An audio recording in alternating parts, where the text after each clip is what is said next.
Hi welcome to my channel నేను మీ నాని. కళ్యాణ్ గారి అభిమానులకు 2024 ఎలక్షన్ల తర్వాత ఓజీ సినిమా రిలీజ్ తర్వాత ముఖ్యంగా ఓజీ సినిమా అనౌన్స్మెంట్ తర్వాత ఈ రెండు సందర్భాల్లో వాళ్ళకు వచ్చిన కిక్ మామూలు కిక్ కాదు భయ్య. అంటే 2024 ఎలక్షన్ల ముందు వరకు కళ్యాణ్ గారిని పొలిటికల్గా నానా రకాలుగా ఇంకా అవన్నీ మనకు తెలిసిందే. కానీ సినిమాల పరంగా 2024 ఎలక్షన్ల తర్వాత కళ్యాణ్ గారికి ఎంత క్రేజ్ ఉందో కానీ సినిమాల పరంగా ఒక లోటు అయితే ఉండిపోయింది. ఎస్, కళ్యాణ్ గారు అనుకుని సాధించారు. ఇక డిప్యూటీ సీఎంగా పవన్ కళ్యాణ్ గారు ఓకే, కానీ మా పవర్ స్టార్ పవన్ కళ్యాణ్ ఎప్పుడు మళ్ళీ వెండి తెరపై మళ్ళీ పూర్వ వైభవాన్ని తీసుకొస్తారని వెయిట్ చేసిన అభిమానులందరికీ కూడా ఓజీ అనే సినిమా పెద్ద వరం. ఇప్పుడు అలాంటి ఓజీ సినిమా తర్వాత కళ్యాణ్ గారి నుంచి రాబోతున్న ఒక్కొక్క ప్రాజెక్టు గురించి వింటుంటే మెంటల్ వచ్చేస్తుంది, మామూలుగా కాదు. ఎందుకంటే ఇప్పటికే ఉస్తాద్ భగత్ సింగ్ ఆల్రెడీ హరీష్ శంకర్ ఒక స్టేట్మెంట్ ఇచ్చారు. 12 ఏళ్ల ఆకలితో ఉన్నాను, 12 ఏళ్ల పాటు నా హీరో కోసం వెయిట్ చేసి రాసిన కథ. సో ఇంకా ఎలాంటి ఫ్యాన్ మూమెంట్స్ ఉంటాయో ఒకసారి ఎక్స్పెక్టేషన్స్ కాదు, ఇంకా ఎక్స్పెక్టేషన్ ఒక 10% ఉంటే 100 టైమ్స్ ఇస్తాడు హరీష్ శంకర్. తిరిగి మీకు ఫిక్స్ అయిపోయింది. ఇక నెక్స్ట్ ఉస్తాద్ భగత్ సింగ్ తర్వాత కళ్యాణ్ గారు చేయబోయే సినిమాలపై వస్తున్న ఒక్కొక్క డైరెక్టర్ పేరు వింటుంటే అంటే రీమేక్లు, ఓటీటీ కంటెంట్లు అలాంటి వాటితో సినిమాలు చేసిన కళ్యాణ్ గారు ఇప్పుడు ఫుల్ ఫ్లెడ్జ్డ్గా పవర్ స్టార్ పవన్ కళ్యాణ్గా ఇప్పుడు వెండి తెర మీద సందడి చేయబోతుంది, చాలా క్లియర్గా అర్థమవుతుంది. ఇప్పటికే లోకేష్ కంగరాజ్ గారి పేరు వినిపించింది. నెక్స్ట్ ఎలాంటి వాళ్ళ పేర్లు వస్తున్నాయంటే భయ్య, సుజిత్, నెక్స్ట్ శ్రీకాంత్ ఓడేలా అంటున్నారు. బాబోయ్, ఇవన్నీ కాంబినేషన్స్ వింటుంటే మెంటల్ వచ్చేస్తుంది. ఇప్పటికే చిరంజీవి గారితో ఒక సినిమా శ్రీకాంత్ ఓడేలా ఉంటుండగా మళ్ళీ కళ్యాణ్ గారితో సినిమా అనౌన్స్ చేస్తారా అనేది ఒక టాపిక్ నడుస్తుండగా ప్రజెంట్ అయితే మాత్రం సురేందర్ రెడ్డి గారికి అయితే ఓకే చెప్పారు కళ్యాణ్ గారు అని చెప్పి పెద్ద న్యూస్ అయితే వినిపిస్తుంది భయ్య. ఎస్, కానీ ఈ న్యూస్పై కళ్యాణ్ గారి అభిమానులు ఒక రకమైన డైలమా ఉంది. అదేంటంటే ఒక ఏజెంట్ లాంటి సినిమా అఖిల్ గారు సురేందర్ రెడ్డి గారు వీళ్ళిద్దరు కాంబినేషన్ ఏజెంట్ లాంటి సినిమా చూసిన తర్వాత అసలు ఇది నిజంగా సురేందర్ రెడ్డి తీసిన సినిమా అయినా ఫీల్ వస్తుంది. సో ఇప్పుడు అలాంటి భారీ కళాఖండం తర్వాత అసలు ఆ సినిమా వచ్చిందా రాలేదని చాలామంది తెలియదు. సో అలాంటి డైరెక్టర్కి ఛాన్స్ ఇవ్వడం కళ్యాణ్ గారికి అవసరమా, కళ్యాణ్ గారు ఏదైనా రిస్క్ చేస్తున్నారని చాలామంది ఎవరైతే ఫీల్ అవుతున్నారో అలాంటి వాళ్ళందరికీ చెప్పేది ఒకటే, మీరు అతనొక్కడే కానీ కిక్కు కానీ ఈ రెండు సినిమాలు చూస్తే, ముఖ్యంగా చిరంజీవి గారితో చేసిన వీర నరసింహారెడ్డి ఆ రెండు చూస్తే, ఆ 3 సినిమాలు చూస్తే అతనొక్కడే కిక్ వీర నరసింహారెడ్డి. అసలు సురేందర్ రెడ్డి అనేవాడు ఎలాంటి డైరెక్టర్ అనేది ఒక అంచనా వేయచ్చు. ఎస్, ఫ్లాప్లు అనేవి ప్రతి డైరెక్టర్కి ఉంటాయి, మణిరత్నం శంకర్ గారికి ఉన్నాయి. ఫ్యూచర్లో కూడా పెద్ద పెద్ద డైరెక్టర్లు కూడా ఫ్లాప్లు తగలచ్చు. కానీ ఆ వర్క్ మీద Surender Reddy main plus point ఏంటంటే స్క్రీన్ ప్లే.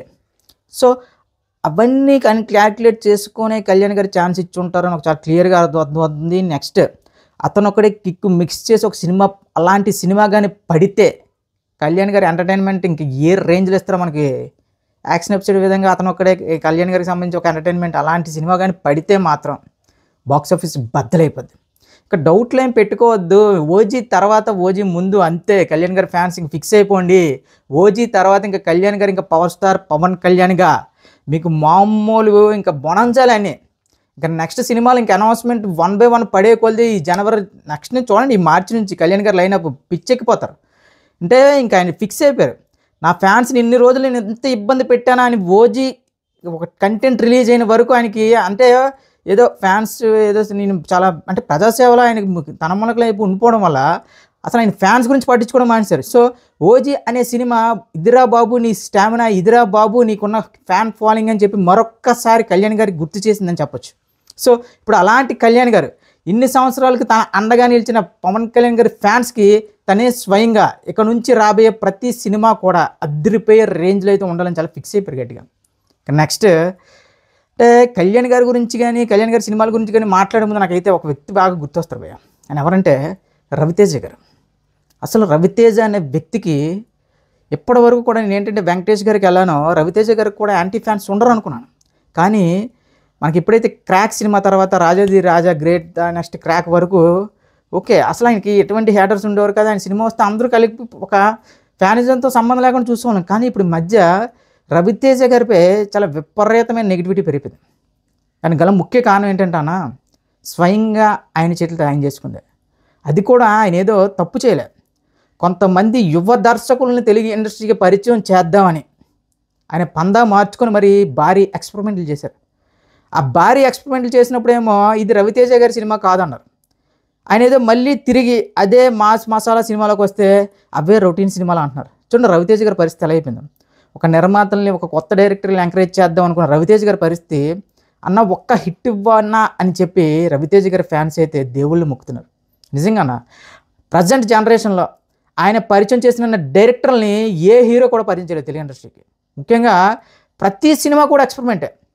మనకి డిస్కో రోజా కానీ, టైగర్ నాగేశ్వరరావు కానీ, నెక్స్ట్ రామారావు ఆన్ డ్యూటీ కానీ, రావణాసుర కానీ, టైటిల్ వింటేనే ఇలాంటి సినిమాలు. నెక్స్ట్ కిలాడి కానీ, కిలాడి ఫస్ట్ హాఫ్ అయితే ఎక్సలెంట్గా ఉంటుంది, సెకండ్ హాఫ్ అలా మింగించారు కానీ ఫస్ట్ హాఫ్ అయితే మామూలుగా ఉండదు.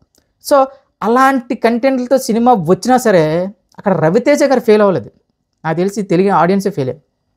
డిస్కో రాజా అనే సినిమా మ్యూజిక్ పరంగా కానీ చాలా కొత్తగా ఉంటుంది కాన్సెప్ట్. ఎలా ఉంటుందంటే మొత్తం ఒక ఐస్లో కూరుకుపోయిన మనిషి ఒక 10 ఏళ్ళ తర్వాత ఇస్తే అలాంటి కాన్సెప్ట్లు హాలీవుడ్లో వచ్చాయి. డిస్కో రాజులో కూడా ఎక్కడా లాజిక్ మిస్ అవ్వదు. కానీ ఆ సునీల్ గారిని క్లైమాక్స్లో చూడడం ఇవన్నీ కూడా చాలా దెబ్బేసింది. కానీ ఏది ఏమైనా సరే ప్రతి ఒక్క ఫ్యాండమ్ కూడా కోరుకునేది ఏంటంటే రవితేజ గారికి ఒక హిట్ పడాలి. ఎందుకంటే అన్న ఒక 10 మందికి హెల్ప్ చేద్దాం, 10 మంది డైరెక్టర్లు బయట తీసుకొద్దాం, 10 మంది డైరెక్టర్ల జీవితాలు మారుద్దాం అనుకున్న వ్యక్తికి హిట్ పడకపోవడం అనేది చాలా దారుణం. అది ఓకే, ఎంత నువ్వు ఎక్స్పెరిమెంటల్ కంటెంట్ తీసినా సరే అది ఆడియన్స్ని ఎంగేజ్ చేసేలా ఉండాలి. అక్కడ మాత్రం రవితేజ గారి డైరెక్టర్లు ఫెయిల్ అయిపోయారు.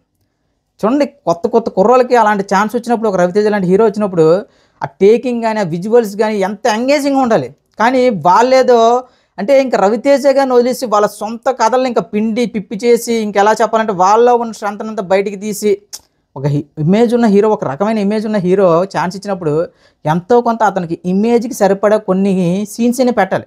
అలా కాకుండా పూర్తి కథనం మీద వెళ్ళిపోదాం అనుకుంటే రవితేజ గారిలాగా అయిపోద్ది.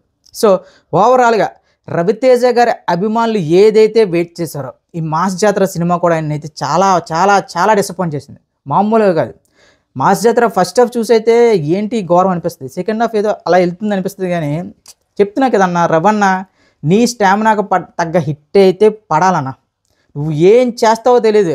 అసలు రవితేజ గారు నిజంగా ఆయన ఈ కొత్త డైరెక్టర్లు అనేవి వెనకాల పడకుండా ఉంటే ఒక బాబీ గారితో, ఒక గోపీచంద్ మళ్ళీ ఆ రేంజ్ డైరెక్టర్లు చాలు రవితేజ గారికి. ఆల్మోస్ట్ ఇంకా ఫిక్స్. ఇంకా అంటే ఒకప్పుడు రవితేజ గారి సినిమా అంటే టేబుల్ ప్రాఫిట్. ఇప్పుడు సినిమాకి పెట్టిన డబ్బులు కూడా రాని పరిస్థితులు ఏర్పడ్డాయి. అది కూడా కేవలం ఆయన కొత్త డైరెక్టర్లను నమ్మి. 12 సినిమాలు అంటే మాట్లాడబోయ్యా, దాదాపు ఒక 10 ఏళ్ల పాటు ఒక హీరో కెరియర్ని కొత్త డైరెక్టర్ కోసమే కేటాయించాడంటే మీ సినిమాలు ఫ్లాప్ అయినా సరే మీ ధైర్యానికి హ్యాట్స్ ఆఫ్ సార్ రవితేజ గారు నిజంగా. సో రవితేజ గారి ఫ్యాన్స్ ఏదైతే మా హీరోకి హిట్ పడట్లేదని ఫీల్ అవుతున్నారో ఖచ్చితంగా నెక్స్ట్ రవితేజ గురించి రాబోయే సినిమాలన్నీ కూడా మామూలుగా అయితే పగలవు, చాలా గట్టిగా పగిలేలా ప్లాన్ చేస్తున్నారు. అంటే అతను కూడా ఫిక్స్ అయిపోయారు, ఈ కొత్తదనం ఇవి అవి కాదురా బాబు, జనాలకి ఏం కావాలో అది ఇచ్చేద్దాం. ఎస్, కొత్తదనం ఉంటేనే నేనేం ఇవ్వాలో, నా నుంచి ఏం ఆశిస్తున్నారో అది ఇచ్చేదని ఫిక్స్ అయిపోయారు. రవితేజ గారి ఫ్యాన్స్ ఇప్పటి వరకు ఏదైతే లోలో ఉన్నారో నెక్స్ట్ 2026 సంవత్సరం నుంచి ప్రతి ఒక్క రవితేజ ఫ్యాన్ కూడా వింటేజ్ రవితేజని చూడాలి, మంచి హిట్లు అయితే కొట్టాలి. రవితేజ గారి ఫ్యాన్స్ మాస్ మహారాజ్ జిందాబాద్ అనేలా ఉండాలి.